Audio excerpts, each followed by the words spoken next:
There's a new science that's emerging that I'm particularly fascinated with right now, and that's AQ. It's that third Q, and that AQ is the adaptability quotient. Really, stubbornness and being stuck being stuck in your own paradigm is not a feature, that's a bug. Mm. And it's a leadership bug that, needs to be corrected. An adaptability quotient, also means, you know, getting out of the paradigm that exists and being able to reach for something into the future.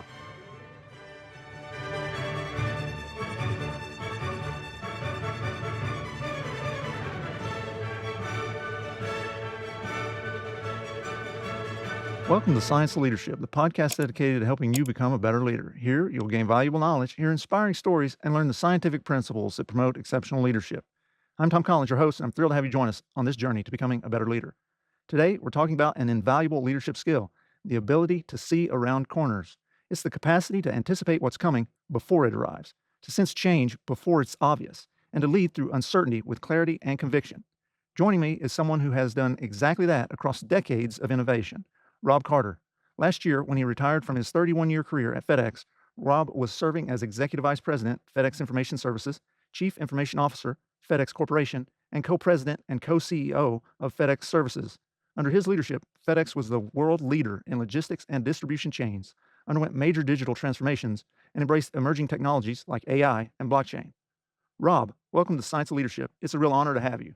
Well, Tom, I'm honored to be here with you. I'm really looking forward to the conversation today. What a cool topic you've picked. Thanks. Well, let's jump right in here. Everybody knows FedEx has been, I would say, the leader in global commercial logistics for decades. And a huge part of that success is, I think, the ability to, what I would say, see around corners. And you are at the center of so much of that. I'd love to hear what seeing around corners means to you. When you think about leaders being able to see what's coming before others do, what comes to mind?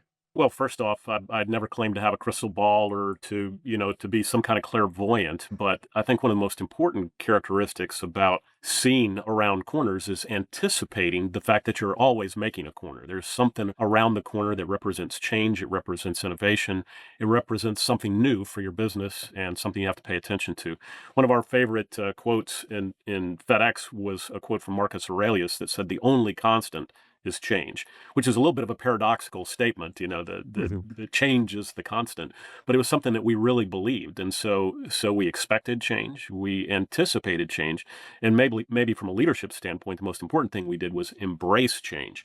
You really have to not hunker down into a place where you're, not expecting or not wanting change. And, to some degree, Tom, it's human nature to feel more confident and like there's less risk in the status quo and to feel like the move forward is quite risky. Well, I think in today's world, that's not true, actually. I think that we need to recalibrate our risk meters and understand that moving forward with conviction is a less risky strategy than standing still. Standing still is probably the riskiest business strategy that you can have in today's world. And it's like standing on a beach, not realizing that there's a tsunami, getting ready to come up behind you and sweep you off of that beach. So again, recalibrating your risk meters and realize that status quo is very risky and moving forward is what you have to embrace in order to survive. Well, thanks for sharing that out front and kind of level setting what that means from your perspective. Really appreciate that. Do you have a time that you could share from FedEx when you were able to look at what the company was doing and saw something on the horizon that wasn't yet obvious to others and required a change that ended up having a significant impact on how FedEx operated? But when I think about that, I think about the internet, but I'm not going to use a whole lot of I in what this happened. This was a team effort, and I'll never forget this meeting that we were having in 1994. We had invited Bill Joy to come into FedEx, and Bill was one of the co-founders of Sun Microsystems, and really a thought leader in so many ways. And one of the things that Bill asked us in this 1994 meeting was he asked us about our website and had we gotten the FedEx domains. At that point in time, we were officially called Federal Express. With But, we were kind of looking at each other and feeling a bit awkward at that moment and said, well, we actually don't have one of those yet. But we then quickly pivoted and brought together a skunkworks team of some of our better technical people and business leaders, and frankly, at that time, we were doing some pretty cool things. You could take a diskette and put it in your PC and, your modem would warble and you would connect to the internet and you could track a package, that way.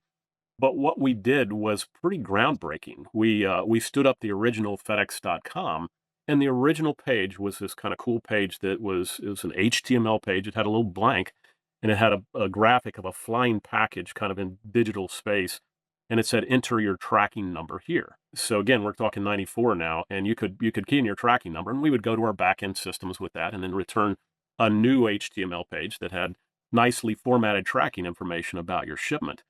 Well, we won a Smithsonian Award for that, and there's a display of it in the American History Museum about the first transactional website. Everybody else's website at that point in time was a message from the CEO or an about page. There were a few of them out there, but there was none of them that actually did business.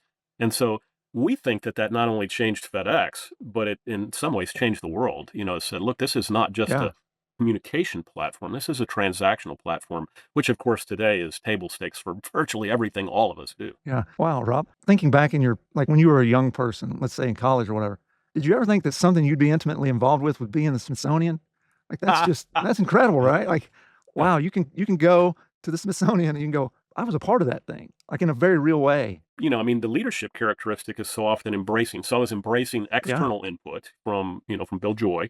I was Mhm. embracing our team members and some of the people that had, already kind of built the construct. I can take no credit for the design. We just turned them loose and they came Yeah. back. So I was a part of it. I will take credit for that. But the leadership Yeah. attribute is to embrace internal, external input. And I always call that the two wings of innovation. If you only embrace external input, it's like you have one wing and you flap around on the ground in circle. But if you embrace internal and external innovation and input, that's when you take flight. Yeah. I always think of innovation in a similar way. Innovation isn't necessarily just coming up with these totally new ideas. It's taking something in from one space and bringing it into a totally different space in a little bit of a different way, but it's not like you just fundamentally created, something de novo. It's recognizing that opportunity to bring something from outside of your domain in to enhance it or make it better. So we think in a similar way when it comes to innovation like that. Well, the very essence of FedEx is that our chairman and founder Fred Smith, is a very interesting innovator. So his family and his father in particular were the founders of Trailways bus lines in the South, and so back in the day, and most people don't remember this, but if you wanted a parcel to get from Memphis to Mobile, you would take it down to the bus station, and you wouldn't have to ride with it. You would give it to them, and they would put it in the underbelly of the bus, and it would move that way. Well, his father passed away when he was fairly young, and his mother remarried, and his stepfather was the founder or the founding commanding officer of the Tennessee Air National Guard. And so that's when he got involved in aviation and kind of the logistical aspects of what the National Guard did. So when you think about that, there's this mashup that occurs between what he was seeing, that there was a need for Yeah. for moving parcels, and then, kind of the birth of commercial flight and so many important things that were happening in that world. And so the innovation follows exactly that pattern that you just described. It's putting things together in a unique way to make something new, but it's not de novo. Well, thanks for sharing that background. I didn't know that about, Fred Smith's, history and how that came to be. So that's really, an added bonus here to our discussion. When I was talking to Dave Zanka, a former colleague of yours, and he told me, "Hey, you gotta talk to Rob because he's just spectacular." One thing Yeah. that a story that he mentioned to me, was how you and maybe it was multiple people, but he credited you, identified the potential for RF technology long before others had ever even heard of it. Can you share that story? Yeah, I know exactly what David was talking about, and we had a pretty early effort that said, we had our tracking systems, which were huge part of what we did, and another thing that changed the world that I can't take credit for. I stand on the shoulders of giants. There, Fred Smith and Jim Barksdale and others that put the tracking systems together. But I believed that as the internet was expanding and data was showing this, so this is an important thing about seeing around corners is that there were these concussive circles of growth in the internet. It was going from, tens of millions to hundreds of millions to billions. And when it was getting to billions of endpoints on the internet, it was no longer just people communicating through the World Wide Web. There were systems and processes and things that were beginning that communication process. And so it became pretty obvious to me that more and more things were going to be on the network. And so I started a project called Tron at that point in time. And Tron had entered kind of the pop culture world because of the movie, but as a technician, I knew that Tron meant trace on, and it was sort of this active trace thing where if you were a programmer, you could actually watch your code execute, and it was, it was important, but it was a real time thing, not a, touch here, touch there kind of thing. So I believed that we would find ourselves in a world where ultimately, at least high value shipments, but probably almost everything, wouldn't just get tracked by scans at waypoints. It would actually be on the network as it was moving. So I started Project Tron and started with RF, but RF had some limitations to it because of the field, the distance that it could go. So we started working with Bluetooth and Bluetooth Low Energy. Well, today we know that as AirTags and tiles and things like that. But we have, a robust system inside of FedEx where we put Bluetooth Low Energy tags inside of high value shipments so that we can see them at all times. They connect to the networks around them. And so it's no longer a, we touched it here, we touched it here, and we touched it there, and then we delivered it to you. It's thousands of interactions from those sensors that tell you in very near real time where the shipment is. So it was a really fun project, and I got to do some cool things like be on the innovation show with Maria Bartiromo and stuff, talking about the smart package, which was going to be on the network. But part of it is just looking at patterns and data, and what I was seeing was this concussive wave of internet. It was before people were talking about the Internet of Things, which Mhm. today everyone talks about. All of our thermostats and our garage doors and everything else with locks to our houses are on net. But there are active sensors out there all over the place now that are also on net, and it became an important part. And I believe the real impact of it is even still, now, well over a decade later, yet to be felt. There's more to come there. What a great example of and how you, in a sense, did it, right? The looking at the information, looking at where things are and where things could be, and saying, "Okay, what could this look like? How could we utilize this?" And creating or being intimately involved in creating a totally different way to go about something and do this, and that must have been an exciting time, for you, to be able to do those things. It's one of those things where the reality of it was it wasn't cheap. And so, I mean, some Sure. fairly interesting conversations with the CFO and, how much money should we be spending on a research and development project, which was what it was at the time. And we didn't have a huge R&D budget, but I think it's important for everyone to, have teams that, are a little bit unencumbered by the status quo and are able to plow a path into the future. And I, as a leader, it was important for me to fight for that. Not, Mhm. fight, but, I mean, really make Right. my case that it was Advocate, yeah. advocate is a great word. Thank you. Well, again, just that's exciting. I always get excited to see behind the curtain, of how things unfolded and the real stories that are out there, because we only see what's polished and presented at the end as just people in general. So I appreciate you sharing that. Thinking about this ability to see around corners, it seems to me to be really uncommon.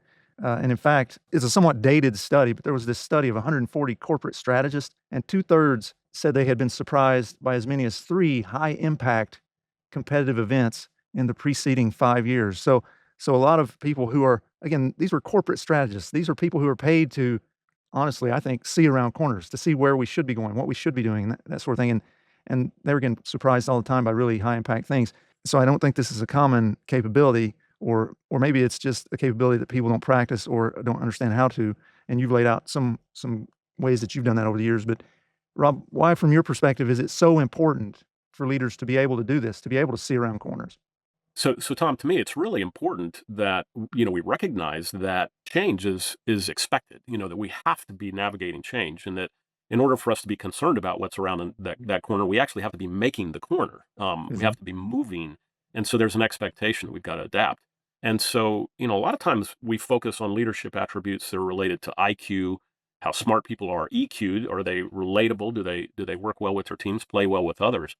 But there's a new science that's emerging that I'm particularly fascinated with right now, and that's AQ. It's that third Q, and that AQ is the adaptability quotient that people have, because really stubbornness and being stuck in your own paradigm is not a feature, that's a bug, and Mhm. and it's a leadership bug that, needs to be corrected. And so you got to look at your team and make sure that you're finding ways to develop and encourage their adaptability quotient. It fits in really well with IQ and EQ, Yeah. but I call it Q cubed. And it's those three Qs to me that make leaders ready to adapt to change and have an expectation for change as we navigate a world that's changing so fast now. And it's almost scary. And now that I've kind of stepped into after being in the salt mine at FedEx, I was the CIO for 25 years, which is kind of crazy. I was the CTO before that. And so I really had a front row seat to an organization. And Fred Smith was my boss virtually all of that time. And so I was working for one of the great leader entrepreneurs, and talk about someone who could see around corners. Fred said in 1978, he said the information about the package is as important as the package itself. Well, what was so prescient about that was there was no information about the package. The tracking systems were incredibly nascent, but he had the ability to see around the corner and say, no, we're going to live in a world where computers and technology are going to give us, long before the internet was a thing, going to give us the ability to see things. And he changed supply chains. And the reason that we had that leadership position was because I think history will look back on him as the inventor of the modern supply chain, where just-in-time inventory became possible because inventory became not just things at rest, but things at rest and in motion. And the information unlocked that in a way that said you could plan your business by when things would get there and have a precision to that. So, an adaptability quotient, also means, you know, getting out of the paradigm that exists and being able to reach for something into the future. Hey, I'm breaking into the podcast conversation here to share with you an exciting announcement. If you've been following the Science of Leadership podcast for a while, you've heard me talk about the book I've been working on.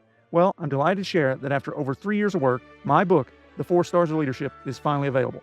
I'm so proud of this book and what it represents. I'm certain that you're going to find it immensely interesting and helpful as a guide on your journey to becoming a better leader. Seriously, you don't want to miss this book. I'm including a link to the book in the description. I hope you'll order your copy today. And please share it with others who might be interested. Also, please be sure to share your thoughts about the book with me. Now, let's get back to this interesting conversation on the science of leadership. Wow, Rob, there's so much there that you just shared that's just, golly, I don't even know where to start. I mean, often people think about their vision of what they're going to do with an organization or their leadership as linear, and you are exactly right. It's not linear. There are corners all along the way, and we have to expect those corners and expect that there's going to be something on the other side of that corner that's going to surprise us that we need to be ready for. So that's one thing you talked about is just excellent. The adaptability, again, those organizations, countries, philosophies that do not adapt die. I mean, even if we just boil it down to biological systems, those that do not adapt to changes in the environment die, right? And the ones that are most successful, and that's Darwinian in a real sense, are the ones who are able to adapt, to evolve, to whatever changes in surroundings. And then the reality of Fred Smith's genius. Let's use the word genius, right? Yeah. So many things in business and management domains, Lean, Six Sigma, all that really rest on just in time. And the influence, like that's a secondary influence of that thinking that, wow, it's tremendous. So again, I'm just hitting like 3 big points as you were talking that kind of punched me in the mouth, but just exceptional. Thanks for working through that with me. Well, to your point, when I was an undergraduate, I was a computer science major, back before it was cool, but I never dreamed, I mean, to be honest with you, I had one of those pinch myself jobs for decades, getting to work with these great teams and great leaders and an innovation genius like Fred Smith, and I seldom use that word and I never use it glibly, but trust me, Yeah, Fred is a right. legitimate genius in his ability to see the world without the constraints and without the paradigms that so many of us are encumbered by.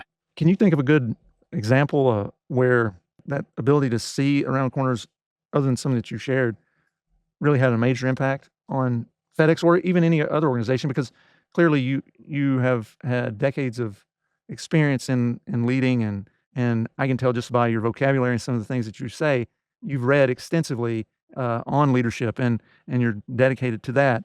But do you have an example that really highlights this is why it's important? We're kind of swirling around a bunch of it anyways, but when I talk about standing on the shoulders of giants, Jim Barksdale was the original CIO. I was actually the fourth CIO at the company. But Jim and Fred were this amazing team. So Barksdale became really famous at Netscape, as the CEO of Netscape. But on and on, he was a great entrepreneur and technologist. But one of the things that they did that I just continued to be amazed by was that, and again, this was coming out of the late 70s into the early 80s, they went out and bought up 800 megahertz spectrum coast to coast, so radio spectrum. This is long before there were cell networks. and they put computers in the trucks, in the pickup and delivery vehicles that were out there, and those computers had a radio in them. And that radio wasn't so we could talk to the couriers that were out there. That radio was so that they could move the edge of computing, because at the same time they were doing that, they were building handheld computers, maybe the first commercial application of handheld computers, the little scanners. And so Yeah. those scanners, at the point of interaction with our customers, they would scan the package and say it's officially been delivered. We called it custodial control. And it was when we handed custody over to the recipient.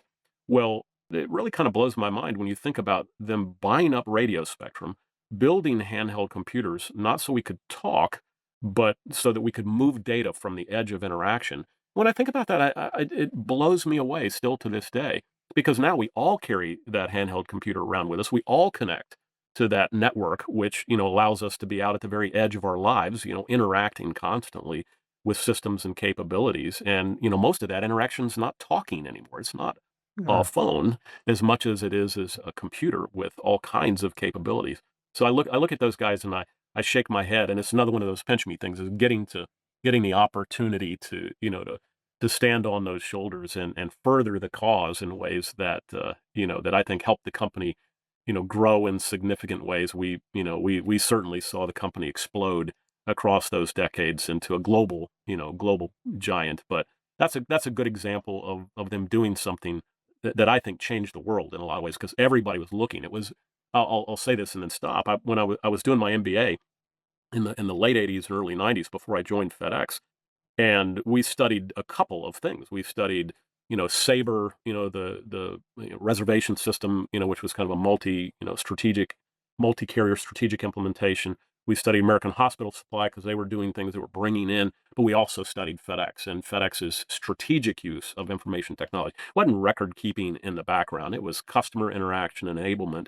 And so when I got that interesting call from the headhunter that said, FedEx is interested in talking to you, it was the first one of those I ever took. I had a great job, loved what I was doing well in my career, but I jumped at that chance because these guys were changing the world with strategic information technology. And so, watching, and looking for patterns like that is important too. Yeah. Well, again, thanks for sharing that. Hopefully, our listeners are appreciating this. I'm certainly enjoying it thoroughly. So, well, let's talk about the science of this idea of seeing around corners. The data, the research shows us that seeing around corners isn't magic. It's actually the result of a process, and we kind of hit on that some. Neuroscientists tell us our brains are predictive machines. In fact, our prefrontal cortex is wired to forecast outcomes. And this is largely an unconscious process where we assimilate data from our surroundings with prior experience to develop a sense of what's going to happen. I mean, it's a survival mechanism in a real sense. And in leadership, this ability, what researchers call strategic foresight, is linked to higher organizational performance. In their 2018 study, Rohrbeck and Kuhn showed that strong future preparedness in companies, often referred to as corporate foresight, was a powerful predictor for becoming an outperformer in the industry, for attaining superior profitability, and for gaining superior market capitalization growth. So when leaders build that muscle to sense what's coming, then gain a significant edge. And that's just one example of studies that have been done. I don't want to inundate people. I mean, heck, we got practically the study, right, in FedEx here with us on the show right now. But so anyway, just to say this is valuable, is backed by data, that it's important, and it can be done. And so, in a process manner. So to that end, Rob, you've led FedEx through some huge disruptions, digital transformation, supply chain crises, all that. When you look at that, what are some lessons you've learned about leading through those periods when the future feels uncertain? You know, Super important to learn how to express your convictions. We all get the gift of being able to see different things. I call it seeing the David, because Michelangelo, when he went in front of the town council in Florence, when they were looking for someone to carve the David, it was a big, they'd fired one sculptor, and it was kind of a big hunk of marble, they're a beautiful piece of marble, but Michelangelo said, I can see the David, you just need to hire me to let him out. And so not everybody can see the David, and not everybody's David is seeing the same thing, if I can say that. So when you see something coming, it doesn't mean that everybody else can see it. And so one of the most important and powerful leadership things is to learn how to relate what it is you're seeing so that others can join the ride. And one of the most important ones that I ever did was, as I could see the very model of compute changing. So we were coming out of an era of mainframes, and big mini computers where, everything sort of ran on its own box. And, I was looking at this new thing happening, which, in the technology world was the very beginnings of cloud computing. It was taking, Intel servers and racking them and harnessing all of that compute. It was connecting them to the internet. It was connecting them to, new kinds of storage, and it was a new model for software. And what occurred to me at that point in time was that the dominant design of compute was changing right in front of my eyes. I could see it happening. And so dominant design was an important construct. So I went back and I thought, well, what other examples are there in history of dominant design, which not everybody saw at first? But and I got to tell this story because to me it's fascinating. So Yeah. so so when Lincoln became president, Lincoln was a railroad attorney. I mean, he was his original goal wasn't emancipation, and his original goal was to create the transcontinental railroad. And to establish a network of rail. But at that point in time, every rail was private. The Northern and the Illinois and the Central and the Pacific and the Southern, they all had different gauges of railroad. They all had different, Uh, and there were railheads where you simply had to unload the train and reload it onto another carrier. Well, in 1864, Lincoln managed to get the Pacific Railway Labor Act passed, which established a dominant design, 4 foot 8.5 inches for the gauge of a railroad. Well, none of the private companies wanted to do that. I mean, they believed they had it right. There were narrow gauge rails, but what happened was, this incredible revolution of, commonizing the rail system coast to coast, mm. including the transcontinental railroad. I may have said intercontinental before, transcontinental railroad, which was, Stephen Ambrose wrote about it in his book, Nothing Like It in the World. And frankly, that changed the world in an incredible way. When let's just say when World War II broke out, the US was the only place that had a dominant design for the rail system. And by the way, if you resisted that dominant design, that's how you became a ghost town. If you had a different gauge of railroad and you said, Mm. "We're not gonna do it," tumbleweeds were rolling down Main Street. You weren't keeping up with the change. But that dominant design then allowed the industrial might of the US to effectively, change the outcome of World War II because we could provide a Pacific theater with that industrial might, the Atlantic theater, and, fought a war that no one ever thought was possible because we had a dominant design in the rail system. So I use that as an example when I was talking to the executives about saying the mainframes. I started saying things like, "What do you think the probability of a startup company?" Because we were seeing powerful tech startups at the time. What do you Mm. think the probability of them building their own data center and filling it full of mainframe computers is? And the probability of that was absolutely zero. But we had a bunch of that. We had the wrong gauge of the railroad. So I was able to convince them through storytelling and examples that, that they could see the David that I was seeing, that there was a new form of computing that was going to take over and was going to be much more powerful. And that if we didn't adapt to that, we might start seeing tumbleweeds on Main Street. Rob, thanks for sharing that powerful lesson from, arguably the greatest president in the US. And as you say, coming from, so my mom's father was a lifelong, except when he was serving in World War II, lifelong worker for Southern Railroad. Her brother, my uncle, retired from the railroad as well. So, and I grew up in a tiny little town in East Tennessee that was once upon a time a rail town, and so the railroad touches home for me to think about that, and the reality that that was, as a cardiologist, the lifeblood. It was the arterial system for the United States of America and what we became, what we were able to do in a real way. And so, So Lincoln's ability to see that, and then you're bringing that in with the same sort of thing that you and folks at FedEx have been able to do repeatedly.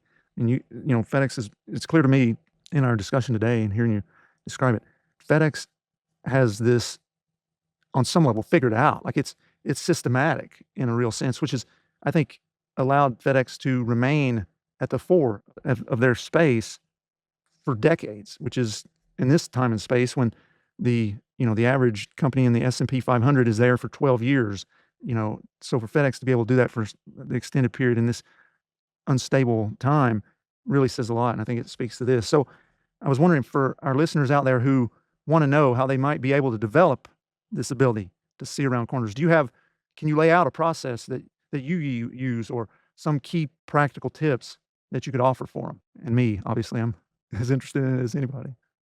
I think the most important thing is to tune in. I mean, don't just expect things that you expect. Tune in and look for things that are surprising or unexpected out there. So it's one of the, be curious. Curiosity is probably one of the most powerful learning mechanisms. And frankly, Tom, I believe if you're not learning, you're dying. So Yeah. I read a lot. I focus on things that are out there on the edge, because one thing about it, and I'll quote my friend Bob Johansson from the Institute for the Future, is the future is already here. It's just not evenly distributed. Mm. So there are places you can spot it coming, and a lot of times you'll spot something, you say, "Well, it's not if, it's when that's gonna arrive in our competitive ecosphere, in our way of doing business." And so you gotta begin the journey to adaptation and assimilation of new things, before it's cool, to some degree. It's really important too. We have a principle at FedEx that's called, don't lock on and lock out. We have this tendency to be maybe a little overly convinced that our convictions are correct, and we lock on to one thing and lock out other possibilities.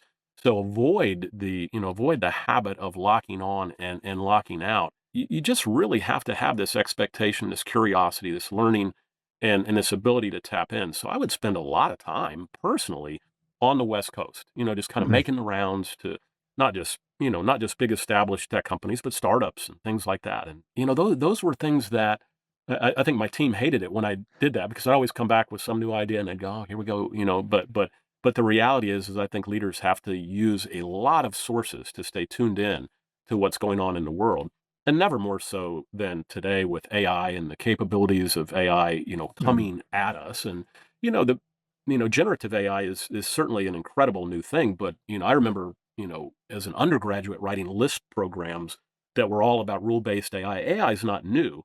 So, anticipating that there would be a journey that compute would take that would take it down paths that were, a little more cognitive than just rule-based and, Mhm. straightforward binary logic that said, yes, no, and maybe. But the world's changing really fast, and so tune in and don't lock on and lock out. Be anticipating there are going to be things that surprise you. And I wasn't at all surprised by the way that there were strategists out there that were saying they missed 3 out of 5, because I missed 4 out of 5. I'm going to be like, wow, look at that.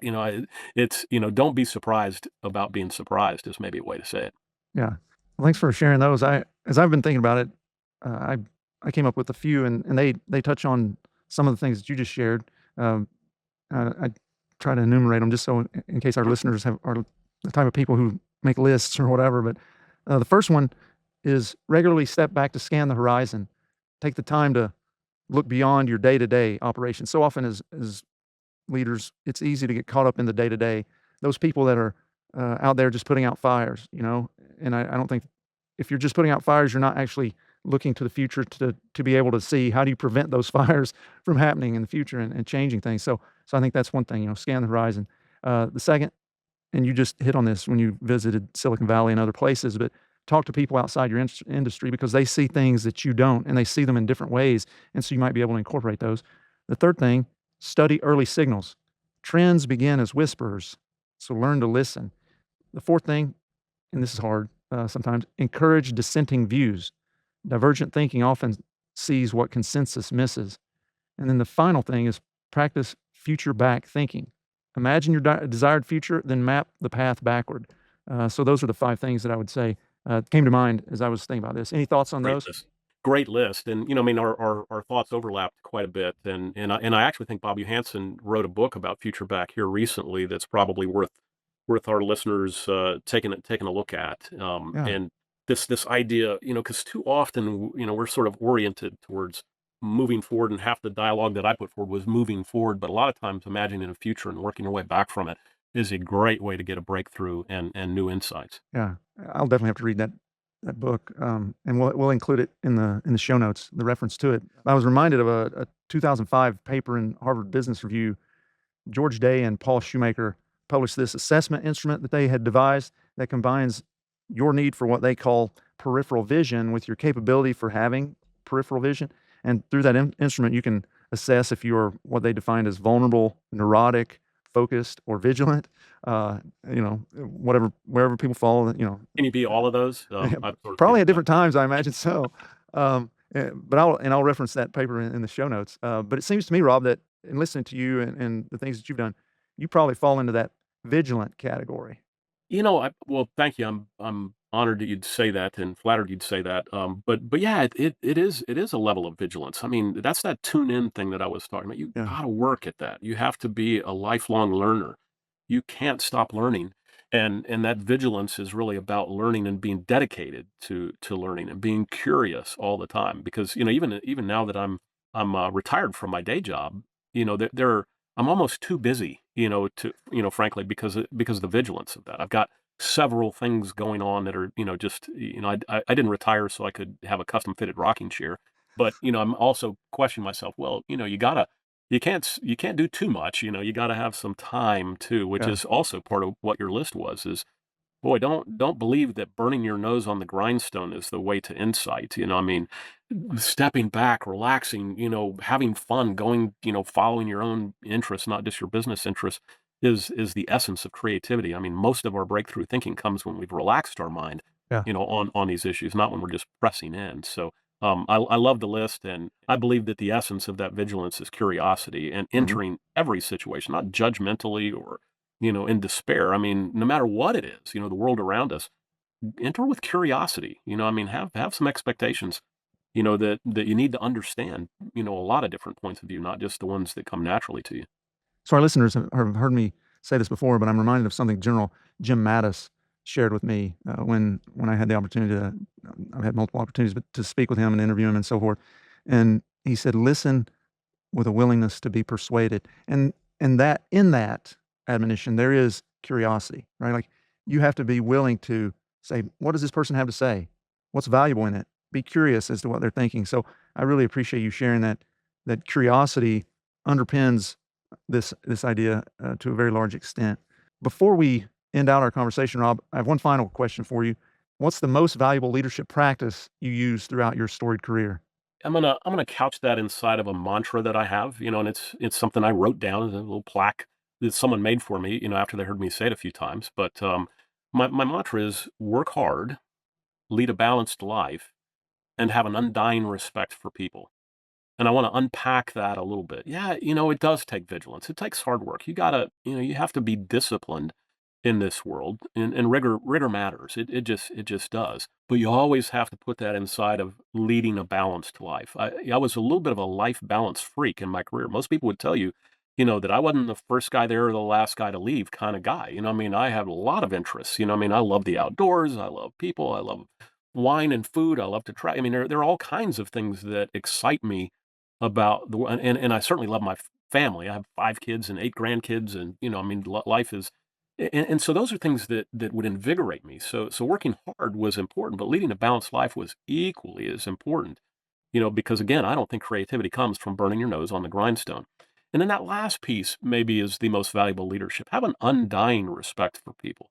And it doesn't matter, be approachable, be accessible. I spent, 30 years in the executive offices of our company, and never once did I ever turn down someone's request for a one-on-one, unless there was some legal reason not to, or Sure, sure. something like, I mean, but having respect for people and every aspect of your life, all the people around us that make our lives better, and do the work that makes the world a better place. So those three things really matter to me, and established my kind of leadership ethos was that and respect for people. I didn't try and put myself on an ivory tower, and I wasn't a workaholic, but I was willing to roll up my sleeves and work hard. So, Mhm. so I don't know if that even makes sense, but those three things come together as what created the leadership ethos for me Yeah. was that definition.